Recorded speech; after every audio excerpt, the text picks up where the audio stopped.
হজরত সুলাইমান আলাইহিসসালাম ছিলেন ইতিহাসের অন্যতম ক্ষমতাধর নবী, যাকে মহান আল্লাহ মানুষ, জিন, পশুপাখি এবং বাতাসের ওপর কর্তৃত্ব দান করেছিলেন।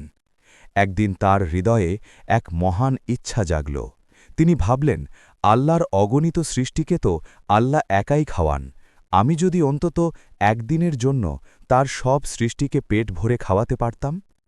সুলাইমান আলাইহিসসালাম আল্লাহর দরবারে বিন্নতি করলেন, হে আমার পালনকর্তা, আমাকে আপনার সৃষ্টির রিজিকের দায়িত্ব একদিনের জন্য দান করুন। আল্লাহ তাআলা বললেন, সুলাইমান, তুমি সেই ভার বহন করতে পারবে না। কিন্তু সুলাইমান আলাইহিসসালাম বারবার অনুরোধ করতে লাগলেন। প্রথমে 1 বছর, তারপর 7 দিন এবং অবশেষে একদিনের জন্য হলেও অনুমতি চাইলেন। আল্লাহ তাআলা তার নবীকে রিজিকের রহস্য শেখানোর জন্য একদিনের অনুমতি দান করলেন। অনুমতি পেয়েই সুলাইমান আলাইহিসসালাম তার বিশাল বাহিনীকে কাজে লাগিয়ে দিলেন। মানুষ ও জিনের দল সারা পৃথিবী থেকে শস্য, ফলমূল আর মাংস একত্র করতে লাগল। বিশাল বিশাল পাত্রে রান্না শুরু হল।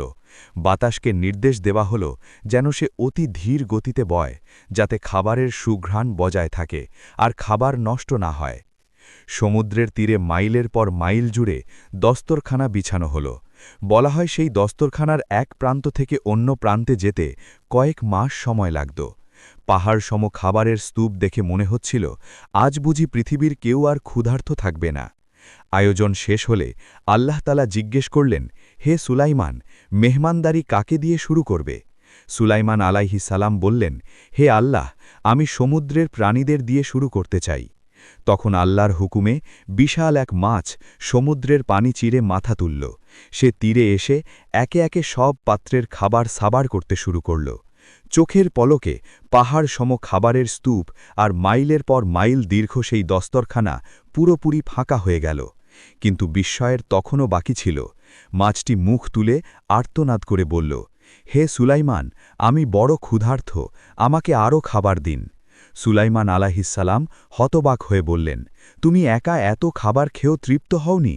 মাছটি উত্তর দিল, হে আল্লাহর নবী, প্রতিদিন আমার রব আমাকে এর চেয়েও 3 গুণ বেশি খাবার দেন। আজ যখন আপনি আমার রিজিকের দায়িত্ব নিলেন, তখনই আমি প্রথমবার ক্ষুধার জ্বালা অনুভব করছি। আপনি আমাকে অর্ধেক পেটেও খাবার দিতে পারলেন না। এই কথা শুনে সুলাইমান আলাইহিসসালামের চশম খুলে গেল। তিনি বুঝতে পারলেন, সৃষ্টির সব আয়োজন যেখানে শেষ হয়, স্রষ্টার কুদরত সেখান থেকে শুরু হয়।